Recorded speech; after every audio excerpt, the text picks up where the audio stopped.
Today, we are talk about a vampire real story. Certainly.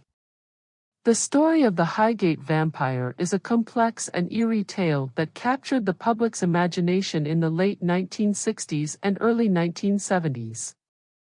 It involves a mysterious figure allegedly seen in Highgate Cemetery, a Gothic graveyard in North London, and the subsequent media frenzy, investigations, and supernatural claims that followed. The story is not just about the alleged vampire but also about the cultural, social, and psychological factors that contributed to its rise. Highgate Cemetery, established in 1839, is one of London's most famous burial grounds. It was built during a time when London's population was rapidly expanding, leading to overcrowded churchyards. To address this, a series of private cemeteries known as the Magnificent Seven were created around the city, with Highgate being one of the most prominent. The cemetery is renowned for its Victorian Gothic architecture, including elaborate mausoleums, tombs, and statues. The grounds are densely packed with graves, many of which are overgrown with ivy and other vegetation, giving the place an air of mystery and decay. The combination of these elements, along with the towering trees and winding paths, created an atmosphere ripe for ghost stories and supernatural legends. By the mid-20th century, Highgate Cemetery had fallen into a state of disrepair. With fewer families able or willing to maintain the graves, the cemetery became overgrown and dilapidated. This neglect only added to its eerie reputation, with many locals and visitors reporting feelings of unease and strange occurrences. The 1960s were a time of significant cultural change in Britain, and London was at the center of much of this transformation. The decade saw a resurgence of interest in the occult, fueled by the counterculture movement, which embraced alternative spiritualities and rejected mainstream religious institutions. Books on witchcraft, magic, and the paranormal became bestsellers. Notable figures like Gerald Gardner, who popularized modern Wicca, and Aleister Crowley, the infamous occultist, were celebrated in certain circles. The media, always keen to capitalize on public interest, began to report on supernatural phenomena with increasing frequency. Films and literature also played a significant role in shaping the public's interest in the supernatural. The Hammer horror films, particularly those featuring vampires like Dracula, 1958, starring Christopher Lee, were hugely popular during this period.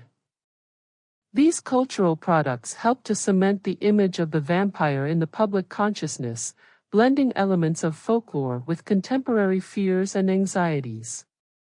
The first reports of something unusual in Highgate Cemetery began to surface in the late 1960s. These reports varied, but many shared common elements: a tall, dark figure with glowing red eyes, often seen floating above the ground or moving silently through the cemetery. One of the earliest and most widely publicized sightings occurred in December 1969. Two 16-year-old girls were walking past the cemetery late at night when they noticed a tall, shadowy figure hovering behind the iron railings. The figure appeared to be watching them with glowing red eyes. As they approached, it seemed to vanish into thin air. The girls were terrified and fled the scene, later recounting their experience to the local press. Around the same time, residents living near Highgate Cemetery began to find the bodies of animals, particularly foxes, in the area. These animals were discovered with their throats slashed and their bodies drained of blood. The grisly nature of these findings led to speculation that some malevolent force was at work in the cemetery. Other witnesses came forward with their own stories. Some claimed to have seen a gray figure floating among the tombs, while others reported hearing strange sounds, such as bells ringing and disembodied voices. These stories quickly spread through the local community, with many people attributing the phenomena to a supernatural cause. The media played a crucial role in transforming the Highgate vampire from a local curiosity into a national sensation.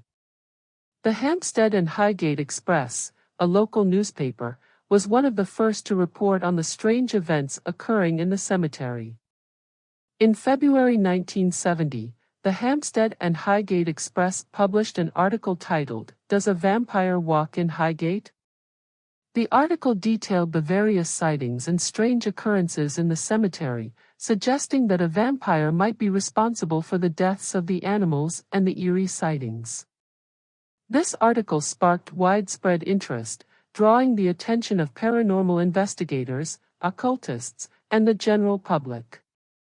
As the story gained traction, national newspapers picked up on it, with many offering sensationalized accounts of the events. Headlines like "Vampire Stalks London Graveyard" and "Satanic Rites in Highgate Cemetery" began to appear in tabloids, further fueling the public's fascination and fear.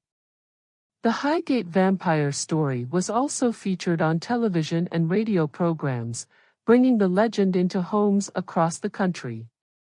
Interviews with witnesses, investigators, and local residents were broadcast, often emphasizing the more dramatic and frightening aspects of the story. Two key figures emerged as central to the Highgate vampire saga: David Farrant and Sean Manchester. Both were deeply involved in the occult and paranormal investigations, and both claimed to have knowledge of and experience with the supernatural. However, their approaches and beliefs often put them at odds with each other. David Farrant was a local man with a long-standing interest in the occult. He had founded the British Occult Society, an organization dedicated to investigating paranormal phenomena and practicing occult rituals. Farrant became involved in the Highgate vampire case after he claimed to have had his own supernatural encounter in the cemetery. In December 1969, he said he saw a tall, dark figure while passing through the cemetery at night. He described the figure as having hypnotic eyes that seemed to paralyze him with fear. Farrant believed that this entity was a malevolent spirit or possibly a vampire. Farrant began conducting nightly vigils in Highgate Cemetery, often accompanied by other members of his society. They performed rituals designed to communicate with the spirit or banish it from the cemetery. Farrant's activities drew considerable attention, and he became a well-known figure in the local media. Farrant's involvement in the Highgate vampire case was not without controversy. He was accused of performing black magic rituals in the cemetery, which he denied, insisting that his practices were rooted in traditional occultism and aimed at protecting the public. Despite his protests, Farrant's reputation as a dark occultist persisted, and his activities were often sensationalized in the press. Sean Manchester was another prominent figure in the Highgate vampire saga. A self-styled vampire hunter, Manchester claimed to be an expert on vampire lore and the supernatural. He was the president of the British Occult Society, a different organization from Farrant's group, despite the similar name, and was known for his dramatic approach to paranormal investigations. Manchester believed that the Highgate vampire was a king vampire of Eastern European origin. According to him, the vampire had been brought to England in the 18th century by a nobleman who was involved in dark rituals. The vampire was said to have been buried in Highgate Cemetery, where it lay dormant for centuries before awakening in the 20th century to feed on the life force of the living. In March 1970, Manchester announced that he would lead a vampire hunt in Highgate Cemetery to find and destroy the creature. This announcement drew widespread media attention, and on the night of March 13, 1970, hundreds of people gathered outside the cemetery, hoping to witness the hunt. Some reports suggest that Manchester and his associates entered the cemetery armed with stakes, crucifixes, and other tools of vampire lore. The hunt itself did not result in the discovery of a vampire, but Manchester claimed that the vampire was later located in a different part of the cemetery. He described a dramatic exorcism in which he drove a stake through the vampire's heart, killing it and ending its reign of terror. However, no concrete evidence was provided to support this claim, and many skeptics dismissed Manchester's story as a fabrication. The Highgate vampire saga was marked by the intense rivalry between David Farrant and Sean Manchester. Their feud, which played out in the press and in public, became one of the defining features of the story. Farrant and Manchester had fundamentally different views on the nature of the Highgate vampire. Farrant saw it as a spirit or entity that could be dealt with through occult rituals and spiritual practices. Manchester, on the other hand, believed that the vampire was a physical being that could be destroyed through traditional vampire hunting methods. The two men frequently clashed in the media, with each accusing the other of dishonesty and incompetence. Farrant accused Manchester of sensationalism and of capitalizing on the story for personal gain. Manchester, in turn, accused Farrant of practicing black magic and of being a fraud. Their public disputes often took on a personal tone, with each man trying to discredit the other's reputation. The feud between Farrant and Manchester eventually led to legal troubles. Farrant was arrested several times for his activities in Highgate Cemetery, including for desecrating graves and conducting occult rituals. In 1974, he was convicted on charges of malicious damage and desecration, though he maintained his innocence, claiming that he was being persecuted for his beliefs. Manchester, meanwhile, continued to promote his version of the events, writing books and giving interviews about his experiences.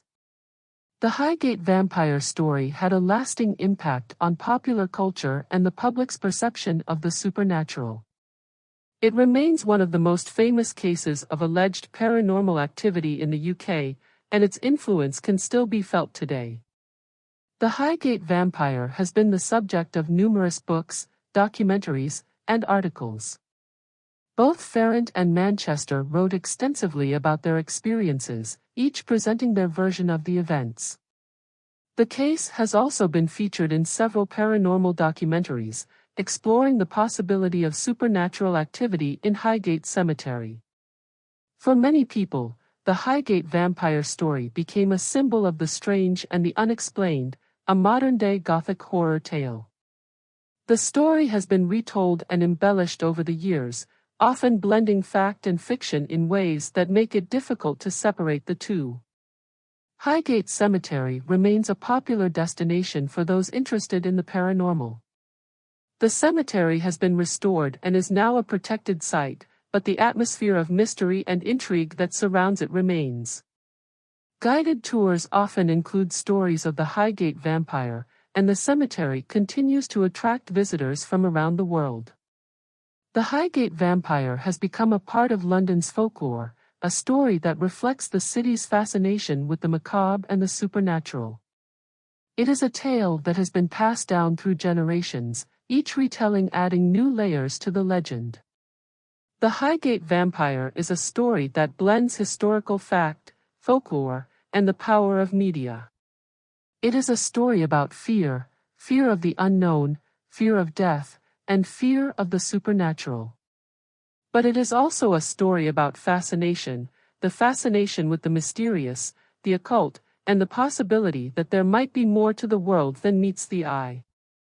The Highgate vampire may never have been real in the literal sense, but its impact on the public consciousness is undeniable. It is a story that continues to captivate and intrigue, a reminder of how the boundaries between reality and imagination can sometimes blur in the most unexpected ways.